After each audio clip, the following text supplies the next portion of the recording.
buscando erradicar la violencia de mi existencia, entendiendo que las raíces y su fundamento son el miedo. En los videos anteriores exploramos a detalle estos dos temas y hoy vamos a aprender cómo poder frenar a la mente para poder ir poniendo en un lugar de disciplina a mi miedo y teniendo como eje rector el antídoto del miedo, que es la sabiduría. Uno de los primeros errores que tenemos, conceptuales o perceptuales como seres humanos, es el no saber quiénes somos o qué somos. Debido al estilo de vida y a la educación que llevamos en la mayoría de las culturas, en esta sociedad enfocada en el conocimiento, en el materialismo, en el egocentrismo o individualismo, ¿sí? Y en el consumismo material.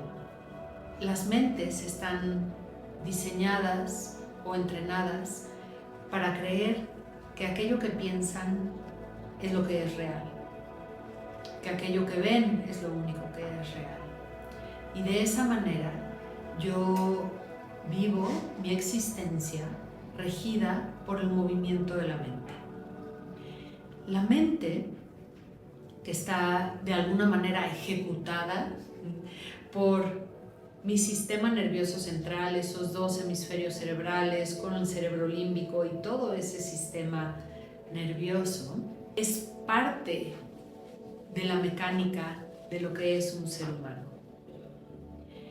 El cuerpo intelectual es mucho más grande que solo la mente. Piénsalo como que el cuerpo intelectual es el software, ¿sí?, que tenemos adentro del aparato que somos nosotros. Y el cerebro es parte del hardware, es decir, es el aparato en sí.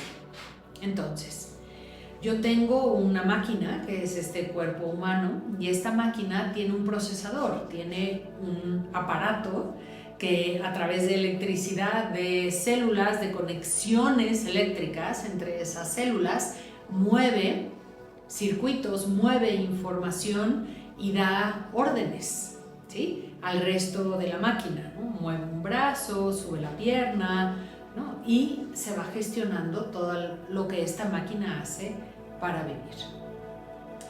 Esa máquina, en ese gran procesador, en todas esas instrucciones, procesa datos, procesa información. Yo recibo esos datos a través de mis sentidos, ¿sí?, mi visión, mi oído, mi habla, el tacto, el olfato, el gusto y inclusive la intuición y esto que se llama sexto sentido o estos sentidos no perceptuales, no tangibles, sino que me conectan con la intuición de otras cosas, pero ya entraremos a eso más adelante. Entonces, todos mis sentidos son antenas que reciben información, millones de bits, de datos, de información cada segundo, de luz, de sonido, ¿no?, táctiles, de temperatura, en todos los sentidos. Entonces esta máquina, que es mi cuerpo, está filtrando millones y millones de datos por segundo para yo poder existir.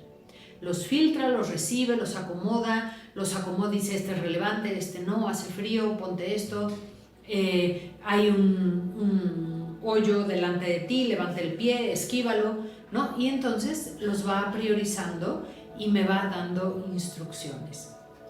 Y en todos esos procesos se va haciendo un análisis de esos datos. Todo esto ocurre de una manera no dual. ¿A qué me refiero? El procesador no entiende de bueno o malo. El procesador procesa datos, ¿sí?, y procesa exactamente igual el frío que el calor. Procesa exactamente igual si va a llover o va a hacer sol. Es un dato, hay un evento, ¿cómo hago para que este individuo se procure de ese evento, ¿no? Bueno, Hay una parte de nuestra existencia, de la conciencia humana, que se llama la mente del ego. Y yo quiero que la veas como un compartimento, un apartado dentro del gran cuerpo intelectual. Y la mente del ego es un espacio que me permite saber yo soy, yo existo, que me da esta conexión con el yo soy Paola Ambrosi, y por empezarme a poner etiquetas, a describirme. Soy mujer, tengo órganos sexuales de mujer, o de hembra, bien. Soy mexicana porque nací en un país que se llama México y llevo un documento de identidad que dice México, ¿ok? ¿No? Y así comienzo yo a entenderme o a describirme, a autoobservarme y a colocar diferentes conceptos que me ayudan a entender mi identidad. Mi contexto social, cultural, religioso me va dando estos conceptos y yo los voy conceptualizando.